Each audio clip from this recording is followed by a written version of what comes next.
Railway ने RPF sub inspector और constable post के लिए वैकेंसी निकाल दी है, जिसका आवेदन स्टार्ट हो चुका है। आपको इसका आवेदन कैसे करना है, इस वीडियो में आपको एक लाइव फॉर्म फिल करके दिखाया जाएगा, जिससे आप कोई भी मिस्टेक ना कर सकें। तो यहाँ पर सबसे पहले आपको किसी भी ब्राउजर में ऊपर दिए हुए यूआरएल को टाइप करके सेम पेज पर आ जाना है, जहाँ से आप इस फॉर्म का आवेदन कर पाएंगे। नीचे ही आप स्क्रॉल करेंगे तो आपको लेटेस्ट अपडेट्स में दो नोटिफिकेशन जो कि 15 अप्रैल को आया हुआ है, पहला सब इंस्पेक्टर का है और दूसरा कांस्टेबल का है, जो कि आरपीएफ में है। तो यहाँ पर क्लिक करके आप इसके नोटिफिकेशन को अच्छी तरीके से पढ़ सकते हैं। तो नोटिफिकेशन को पढ़ने के बाद चलिए आपको बताते हैं कि आप अपना फॉर्म कैसे फिल करेंगे। तो नोटिफिकेशन को पढ़ने के बाद फॉर्म को कैसे फिल करना है, चलिए स्टेप बाय स्टेप आपको दिखाते हैं। तो यहाँ पर सबसे पहले आपको इसकी ऑफिशियल पेज पर आना है, जहाँ पर इसका आवेदन करना होगा। ऊपर ही आपको अप्लाई का बटन दिख जाएगा। यहाँ पर जैसे ही आप क्लिक करेंगे आपके सामने दो ऑप्शन आएगा, पहला क्रिएट एन अकाउंट और दूसरा ऑलरेडी हैव एन अकाउंट। तो अगर आपने एएलपी और टेक्नीशियन का फॉर्म अभी जल्द में ही भरा है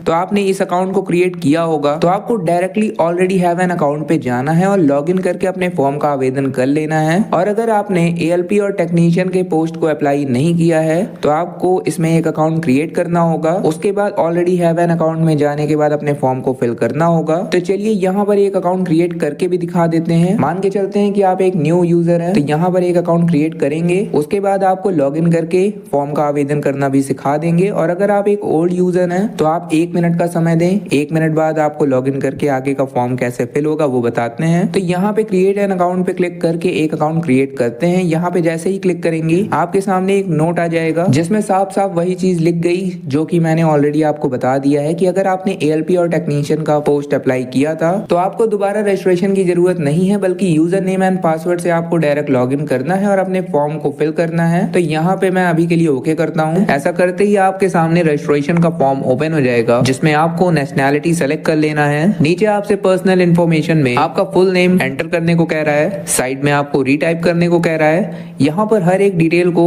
आपसे 2 बार फिल करवाया जाएगा, जिससे आप कोई भी मिस्टेक ना कर पाए। तो यहाँ पर अपने नाम को 2 बार आपको टाइप करना है। नीचे आपसे पूछ रहा है कि क्या आपने अपने नाम में परिवर्तन किया है। अगर किया है यस करते हैं आप तो अपने परिवर्तित नाम को आपको बताना होगा। अगर आप नो करते हैं तो आपको ये ऑप्शन नहीं आएगा। इसके बाद नीचे आपको अपना डेट ऑफ बर्थ सेलेक्ट करना है।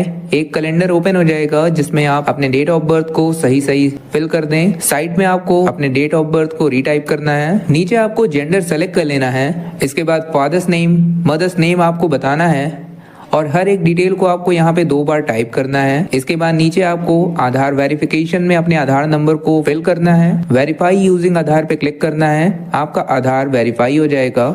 अगर आपके पास आधार कार्ड नहीं है तो आपको बगल में एक ऑप्शन दिख जाएगा, I do not have Aadhaar card, जिस पर क्लिक करेंगे एक पॉपअप आएगा।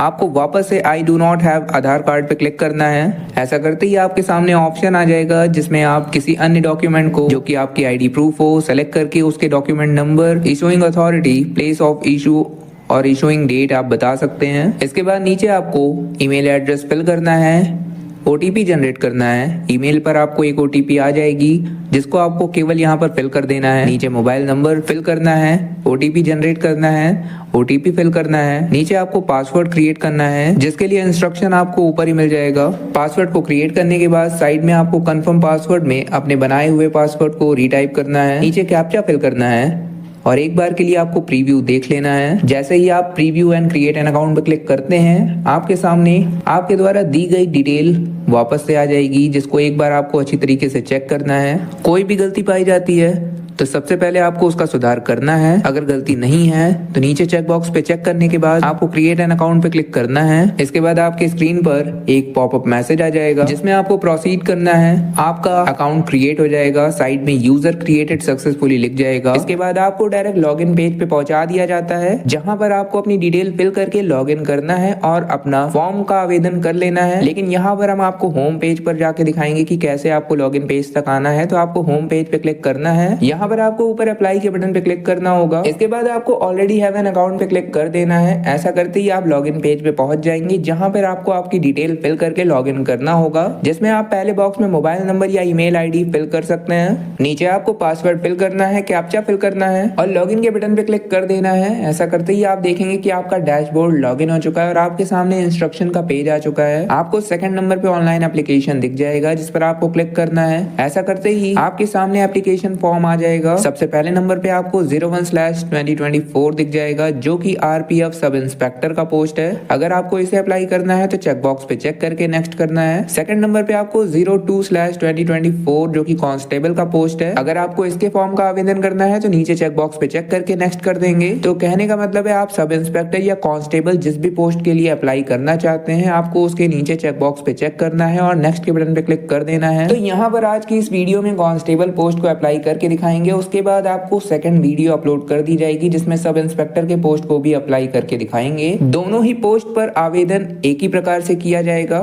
तो कांस्टेबल के पोस्ट को अप्लाई कर रहे हैं आप इससे भी सीख सकते हैं कि सब इंस्पेक्टर पे कैसे अप्लाई करना होगा। बाकी वीडियो आई बटन में दे दी जाएगी, आप वहां से जाके डायरेक्ट देख सकते हैं। तो यहाँ पर कांस्टेबल पोस्ट पे नीचे चेक बॉक्स पे चेक करके जैसे ही नेक्स्ट करते हैं आपके सामने एप्लीकेशन फॉर्म ओपन हो जाएगा जिसमें आपको पर्सनल डिटेल से प्रेफरेंस एंड प्रीव्यू तक आपको 5 स्टेज दिख जाएंगे जिसको आपको कंप्लीट करना है। तो यहाँ पर अभी स्टेज 1 जो कि पर्सनल डिटेल पर है आपको स्क्रॉल डाउन करना है। नीचे आप देख सकते हैं कि कुछ डिटेल रजिस्ट्रेशन टाइम से फिल है जैसे कि nationality, DOB, father's mother's name, gender, mobile number, email ID. तो इसके बाद आपको नीचे मैरिटल स्टेटस सेलेक्ट कर लेना है, मैरिड अनमैरिड, रिलीजन बताना है, मदर टंग आपको बताना है आपकी मातृभाषा क्या है। उसके बाद आपको लैंग्वेज चूज करना है अपने एग्जामिनेशन के लिए। नीचे आपसे permanent visible mark of identification 1 और 2 पूछ रहा है। तो अगर बॉडी पे कोई जला कटा चोट का निशान या तिल का निशान या किसी भी प्रकार का निशान है जो कि विजिबल हो और आप उसको आइडेंटिफिकेशन में यूज कर सकते हैं तो उस निशान को आपको यहाँ पे 1 और 2 में बता देना है। इसके बाद नीचे आपको कम्युनिटी डिटेल में कम्युनिटी का बॉक्स आपको दिख रहा है जिस पर आपको क्लिक करना है और अपना कैटेगरी बताना है कि आप अनरिजर्व्ड हैं या आप एससी कैटेगरी, एसटी कैटेगरी,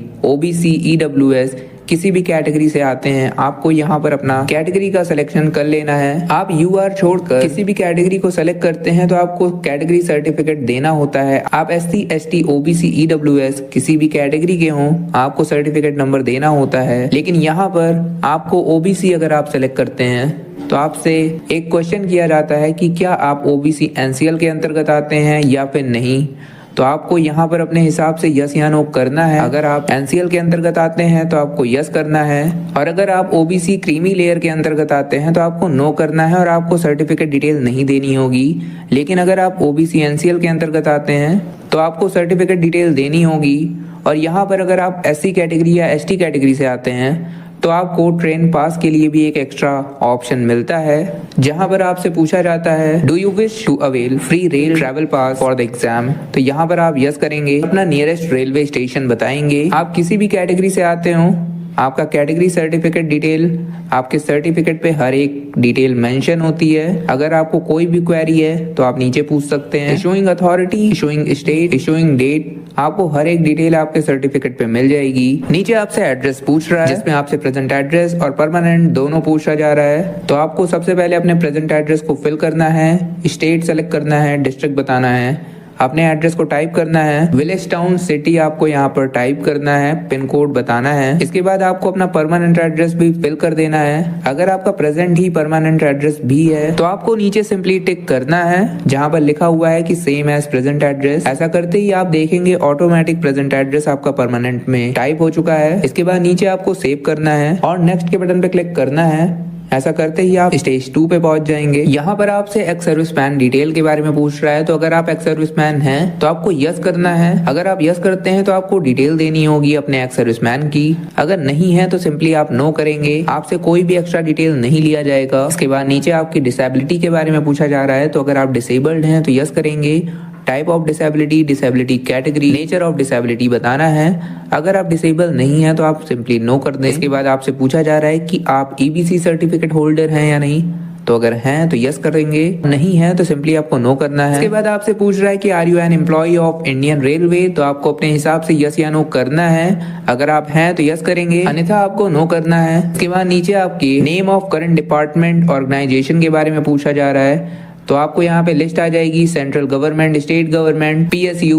तो यहाँ पर आपको अपने हिसाब से सेलेक्ट करना है। अगर करंट टाइम में आप कहीं के भी एम्प्लॉय नहीं है तो आपको नॉट एप्लीकेबल कर देना है। इसके बाद आपको नीचे बैंक डिटेल देनी है जो कि आपके फी के रिफंड के लिए होता है। तो यहाँ पर आपको अकाउंट होल्डर का नेम टाइप करना है, अकाउंट नंबर देना है, अकाउंट नंबर को कंफर्म करना है। इसके बाद IFSC बताना है, बैंक नेम और बैंक एड्रेस ऑटोमेटिक आ जाएगा। नीचे आपको सेव बटन पे क्लिक करना है और नेक्स्ट करना है। ऐसा करते ही आप स्टेज 3 जो कि एजुकेशनल क्वालिफिकेशन है, यहाँ पर आपको अपना क्वालिफिकेशन फिल करना है, जिसमें यहाँ पर आप देख सकते हैं कि आपको केवल मैट्रिकुलेशन के बारे में पूछा जा रहा है, क्योंकि हम लोग यहाँ पे कांस्टेबल के पोस्ट को फिल कर रहे हैं। तो यहाँ पे मैट्रिकुलेशन में आपको अपनी सभी डिटेल को फिल कर देना है। जैसे यहाँ पे पहले नंबर पे आपसे स्टेट पूछ रहा है, तो आपने मैट्रिकुलेशन किस स्टेट से किया है आपको बताना है। डिस्ट्रिक्ट बताना है कि किस डिस्ट्रिक्ट से आपने अपने मैट्रिकुलेशन को कंप्लीट किया है। इसके बाद आपसे बोर्ड नेम पूछ रहा है, तो आपको अपने बोर्ड नेम को बताना है कि आपने किस बोर्ड से अपने मैट्रिकुलेशन को पास किया है। डेट ऑफ पासिंग में आपको पासिंग डेट बताना है। ये डेट आपको आपके मैट्रिकुलेशन के सर्टिफिकेट या मार्कशीट पर नीचे मेंशन मिल जाएगी, तो आपको वहां से देख के यहाँ पर फिल कर देना है। इसके बाद आपको अपना मैट्रिकुलेशन का रोल नंबर फिल करना है और सेव कर देना है। ऐसा करते ही आपके सामने आपकी मैट्रिकुलेशन की डिटेल सेव्ड हो जाएगी। नीचे आपको नेक्स्ट के बटन पे क्लिक कर देना है। नेक्स्ट करते ही आप यहाँ पे देखेंगे कि आप डॉक्यूमेंट अपलोड के पेज पे पहुंच चुके हैं, जहां पर आपको अपना फोटोग्राफ और सिग्नेचर अपलोड करना है, जिसका इंस्ट्रक्शन साइड में लिखा मिल जाएगा आपको। तो चलिए मैं आपको स्टेप बाय स्टेप बता देता हूँ कि आपको किस किस चीज का ध्यान रखना है और आपको अपने फाइल को कैसे क्रिएट करना है। यहाँ पे आपको शॉर्ट में बता देता हूँ कि आपका जो फोटोग्राफ है उसका बैकग्राउंड आपको व्हाइट रखना है। इसके बाद पिक्सल की बात कर लेते हैं, तो 320x240 पिक्सल यहाँ पर बनाने का इंस्ट्रक्शन आपको दिख रहा होगा। mm की बात कर लेते हैं तो 35x45 mm में बनाना है। इसके बाद फॉर्मेट की बात करते हैं, तो यहाँ पे JPG फॉर्मेट में आपको अपने फाइल को बना के रखना है। 30 KB to 70 KB की साइज में, ना ही 30 KB से कम होना चाहिए और ना ही 70 KB के प्लस में आपका साइज होना चाहिए। तो इन सभी बातों को ध्यान में रखें। इसके बाद नीचे लिखा हुआ है कि photographs taken using mobile and selfie portraits may result in rejection of application. तो इस बात का भी आपको ख्याल रखना है। बाकी सभी इंस्ट्रक्शन को आपको अच्छी तरीके से पढ़ना है। इसके बाद अपने फाइल को इंस्ट्रक्शन के हिसाब से बनाकर अपलोड करना है। यहाँ पर आप ब्राउज पे क्लिक करेंगे, फाइल को सेलेक्ट करेंगे, आपका फाइल आपके सामने शो हो जाएगा। इसी तरीके से नीचे आपको सिग्नेचर अपलोड करना है, जिसके लिए कुछ इंस्ट्रक्शन यहाँ पर आपको दिख जाएगा। आपको अपने सिग्नेचर को 140x60 पिक्सल पे बना के रखना है। mm की बात कर लेते हैं तो 50x20 mm भी आप बना सकते हैं। फॉर्मेट JPG होना चाहिए और साइज की बात करते हैं तो 30 KB to 70 KB आपको यहाँ पर फाइल साइज रखना है। उसके बाद आपको ब्राउज पे क्लिक करने के बाद अपने फाइल को सेलेक्ट करना है और आपका जो फाइल है वो आपके सामने शो हो जाएगा। इसके बाद नीचे आपको सेव करना है, नेक्स्ट के बटन पे क्लिक कर देना है। ऐसा करते ही आप स्टेज 5 जो कि प्रेफरेंस का पेज है और प्रीव्यू का पेज है, डिक्लेरेशन में आपको तीनों चेकबॉक्स को चेक करना है। नीचे प्लेस में आपको अपने डिस्ट्रिक्ट का नेम टाइप कर देना है, या तो उस प्लेस का नाम लिख देना है जहां पर आप इस फॉर्म को फिल कर रहे हैं। आपका साइन नीचे आपको शो हो रहा है। इसके बाद आपको प्रीव्यू देखना है। प्रीव्यू एप्लीकेशन पे आप क्लिक करेंगे, आपकी सभी दी हुई डिटेल आपके सामने आ जाएगी। अच्छी तरीके से आपको सभी डिटेल को रीचेक करना है। कोई गलती पाई जाती है तो नीचे आपको एडिट का ऑप्शन मिल जाएगा, तो उस पे जाने के बाद आपको अपनी गलती का सुधार करना है। और अगर कोई गलती नहीं है तो सिंपली आपको चेक बॉक्स पे चेक करना है और सबमिट पे क्लिक कर देना है। ऐसा करते ही आपका फॉर्म फाइनल सबमिट हो जाएगा और आपको रिडायरेक्ट कर दिया जाता है पेमेंट पेज पे, जहां पे आपका अमाउंट आपको लिखा मिल जाएगा। वहां पर आपको अपने पेमेंट को कंप्लीट करना है। आपको काफी सारे मेथड आ जाएंगे, debit, credit card, UPI, net banking, आपको सभी ऑप्शन वहां पर मिल जाएंगे। तो किसी भी एक को सेलेक्ट करके अपने पेमेंट को कंप्लीट कर दें। उसके बाद आपको अपने एप्लीकेशन का प्रिंट ले लेना है। PDF फॉर्म में भी आप इसे डाउनलोड कर सकते हैं। फ्यूचर यूज के लिए आपको सेव करके रखना है। तो यहाँ पर आपका काम खत्म हो जाता है। आपका एप्लीकेशन फॉर्म कम्प्लीटली फिल हो चुका है। अब आपको कुछ भी करने की जरूरत नहीं है। तो आशा करते हैं कि आप अपना फॉर्म फिल करना सीख गए होंगे। अगर अभी भी कोई डाउट बचता है आपको इस फॉर्म से रिलेटेड या फिर किसी भी स्टेप से रिलेटेड, तो आप नीचे कमेंट कर सकते हैं, आपका रिप्लाई मिल जाएगा। आपके सभी डाउट को क्लियर करने की कोशिश की जाएगी। तो आज के लिए बस इतना ही। जल्द मिलते हैं किसी नए टॉपिक के साथ। तब तक के लिए इस वीडियो से अगर आपकी कुछ हेल्प हुई हो तो इस वीडियो को लाइक कर दें और चैनल पे नए हैं तो चैनल को सब्सक्राइब करके बेल आइकन प्रेस कर दें, जिससे आपको ऐसे ही अपडेट्स मिलते रहें। धन्यवाद।